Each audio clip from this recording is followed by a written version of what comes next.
Welcome back. The second episode, yes, you made it, to Mason Street Retirement Insights Podcast, hosted by Sean Mason, retirement strategist and founder of Mason Street Wealth Management. Sean and the team would love to hear from you listening in, so you're going to hear these deets again, but it's MasonStreetWealthManagement.com and 559-892-0002. And I've called that number myself trying to find Sean, okay, when he and I need to talk podcasting, and somebody answers, all right? So I promise it works. I'm your co-host, Doug Turnbull here, and Sean's firm, they are, turnkey, if you will, full service from whether it's the accumulation phase, retirement, whether it's life insurance, annuities, or estate planning.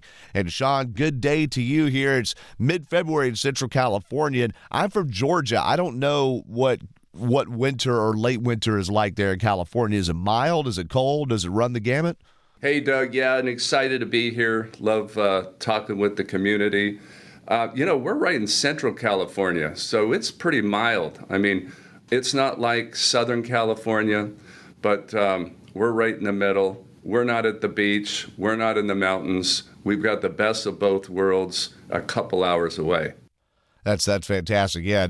If you want to get to know more about Sean, his ties to this community that go all the way back, and why he switched into this sector after being in advertising for years, listen back to the first episode. It's a really cool story. You can find that on Apple and Spotify and MasonStreetWealthManagement.com. One thing I didn't get to ask you in that show, Sean, is do you have any sports interests at all? It's kind of cliche, right? But there's so much to choose from in that area, and sometimes people just randomly like stuff in other states. So do you have favorite sports teams? Yeah, I do. A multitude of sports, but probably football being the biggest. Okay. We are supporters of Fresno State football program. Picking a football team is one of those things that you do this at 9 years old, and if you ever change, you're a traitor. I've been a Raider fan for all these years. A lot of years has been painful. We've had some glory days. But especially right now, we are hoping for the future to get better. Yeah, for sure. And so they moved recently from your sector. I know you're not in Northern Cali, you're in Central, but they moved there into Vegas. And that didn't change your fandom because you'd already liked them for decades by that point. Yeah, that's true. I like the history of them being in Oakland. They've had a stint in Los Angeles. Yeah. I like them as the Oakland Raiders, but I'll take them in Las Vegas. It's okay. Not too far away, right? They're not too far down a couple of freeways from you. I'm in Atlanta, Georgia, so for me, it's all Atlanta teams, particularly the Braves, but certainly the Falcons and Hawks and whatnot too. And of course, by the Georgia Bulldogs too, as a lot of people are down here. So yeah, that kind of sums up my stuff. Now let's get into this though, because you do help people with a lot of staples in retirement, and even somebody that doesn't know much about retirement, just because they've had to choose a delegation of it at some point, does at least know the term 401k. So can you define for us what a 401k is and how it works? Yeah, we can, and it's a really important instrument for us, mainly because we help people transfer from the accumulation phase of their financial life to the distribution phase of their financial life, which is in retirement years. And that 401k is a really powerful tool that they can use to accumulate wealth, to accumulate resources, to eventually reach the top of the mountain, which means for most of us, having the resources to not have to depend on a job. And that 401k could play a major part in that. Yeah, for sure. It'd be nice to not have to depend on a job in retirement, right? And to live off of the fat of the land we've been trying to save over the years. So now people with a 401k may not realize when they put money into it, they haven't paid taxes on it, right? So at some point, they're going to have to pay those taxes. Yeah, it's real. There's a lot of efficiencies that a 401k has to offer, from tax and investment all the way to convenience, to be able to just have a deduction out of your paycheck go into the 401k can be really powerful. But typically those dollars are flowing into that 401k pre-tax, meaning they did not pay tax on those dollars. And then, yes, they're going to pay full taxation when they start to withdraw those dollars in retirement. Right. And there's a certain point in retirement where you get forced to take some of that money if you haven't already started taking it already. Yeah, there is, and that's important to be planning for that, because a lot of times that turns into a tax nightmare. So there are some strategies that we can utilize to mitigate that concern. But everybody's different. Everybody has a different situation, so it just depends on what their circumstances are. We're still talking 401ks now. This is a term that I was not familiar with until recently. There's the traditional 401k, which has been around about a little over 50 years. Kind of was meant to start replacing the pension, right? And then there's a Roth 401k. So what are the differences between a traditional 401k and a Roth 401k? Yeah, that's a really good question, and it's important that people know the difference. What's difficult about this discussion is to try and recommend to somebody which side they should use. So the option, as we discussed earlier, that they could contribute into that 401k and not pay taxes on the dollars going in, means that we are creating an environment to where we're going to have a more taxable environment in retirement. But there's another option within that 401k, and that's more new than the 401k. But that's called the Roth. And so now they have the opportunity to contribute into that Roth after tax. So they're paying taxes on those dollars, maybe giving up some money earlier than they would have, that will not receive a rate of return, but for the benefit of growing money over time that'll be tax-free when they withdraw it. Now, would you say it won't see a rate of return? You mean that a 401k actually has a higher rate of return than a Roth 401k? No, I'm not suggesting that. And that's another good point that you're making that we should let people know about, and that is that a 401k is not an investment. A 401k is an account. 401k implies how those dollars in that account are going to be treated from a tax perspective. And so it's really important to note that you can have the same investments in the pre-tax side of the 401k as the Roth side of the 401k. You are not utilizing a 401k and the difference between the Roth side because of an investment. Okay, good. So they could potentially return similarly. It's just that one of them you paid taxes beforehand, the other you did not. That's right. Yep. That's a good thing to know. And as I'm looking at my stuff, and I'm nowhere near retirement, I definitely want to be considering something like that. Now, what are the benefits of contributing to a 401k plan, and is there too much that one could be putting in it? Are there things in their accumulation phase when retirement's in the distance that they should also be sprinkling into instead of just saying, hey, I'm only saving here?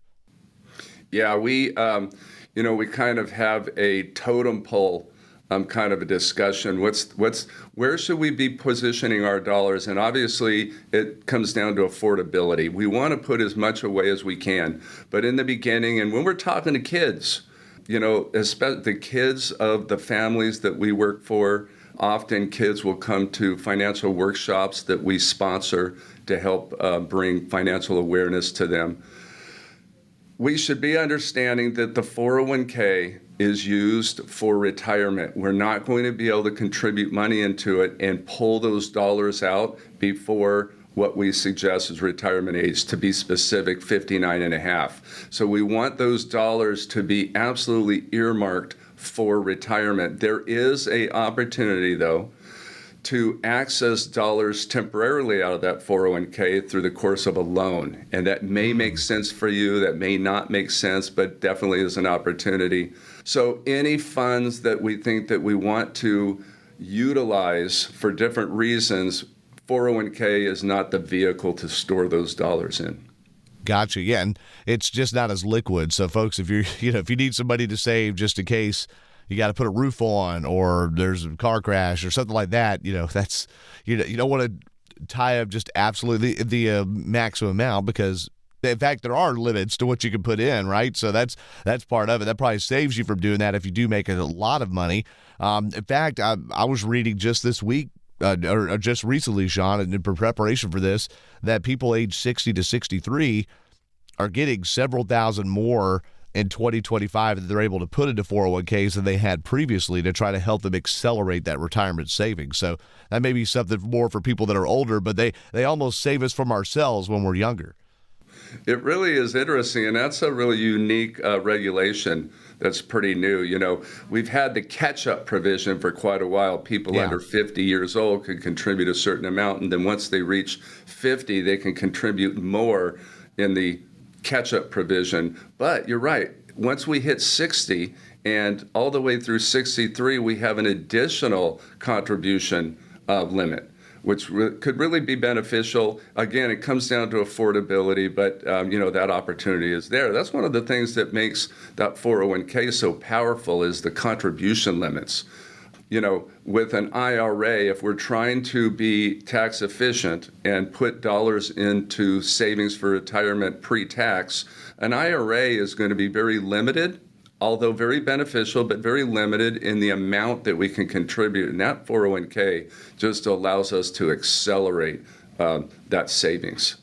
Well, saving is important no matter what it is. And at very least, folks, you should be, I'm sure, right, Sean, you'd recommend at least doing your employer match with a 401k, because that is just free money. Without question. And that's, in fact, those are the first contribution dollars that we want to make sure that we're taking advantage of, because we don't want to leave free money on the table. That match is a blessing, and we've got to understand that. So we're always going to recommend that we contribute at least up to catch the full match that the employer is giving us the opportunity to capture.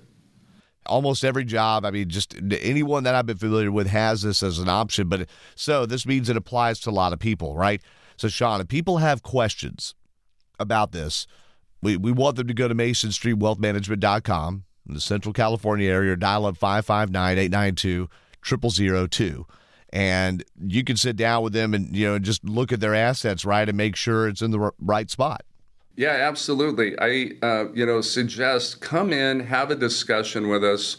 We're a fiduciary firm, so your best interest is what our priority is. Specifically discussing the 401k will help you figure out how much you should be contributing. We can help you figure out how much should be contributed into the pre-tax side and how much should be contributed into the Roth side as well. Yeah, that's something that, again, a lot of people, you said this in the last episode, that I highly recommend people listen to. They don't know what they don't know right there. Pre-tax versus what side and which side and where should I put my money? The one thing I've heard is, number one, Sean, everybody's situation's different. And number two, you just can't put all your eggs in one basket no matter what. If we had one thing where we knew all the eggs were to go in that basket, everybody would have all their eggs in that basket, right? Yeah, that's for sure. This retirement planning is like a puzzle, and we got to recognize that one piece of the puzzle is affecting another piece. So when we're having a discussion specifically on the 401k, that's going to lead to other discussions, because that 401k contribution is going to affect other parts of the puzzle, and we've got to be clear on that. You got to be very clear. Well, start getting some clarity, or achieving that, or just getting the right questions asked to you and asking the right questions yourself. Going to MasonStreetWealthManagement.com or dial up 559-892-0002. Sean and the team will meet with you the first time, kind of lay things out, and then you figure out where you want to go from there. And once again, Sean, we got to remind them, this is a full-service firm, all right? We're not just seeking only people that are interested in the stock market or only annuities. It really could be all of it, even all the way to estate planning, right? It's really true, and it's really important, because we go back to that concept that one piece of the puzzle affects another piece. You've got to take your entire financial world into consideration and understand, from taxes to investments to income planning. It's all got to be looked at holistically.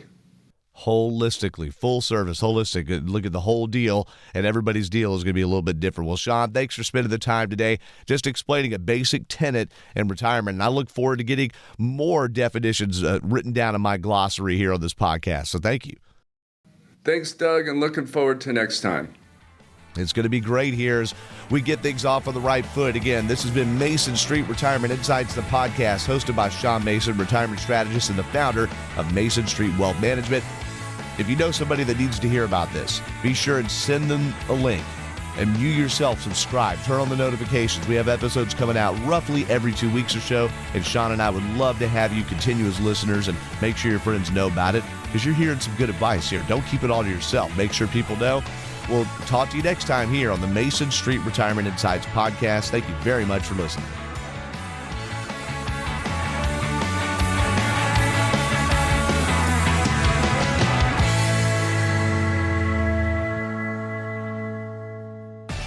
Mason Street Wealth Management, MSWM, is a registered investment advisor, and the opinions expressed by MSWM on this show are their own and do not reflect the opinions of Motivate Investments. Registration is not an endorsement by securities regulators. Investment advisory services are offered through Motivate Investments, an SEC-registered investment advisory firm.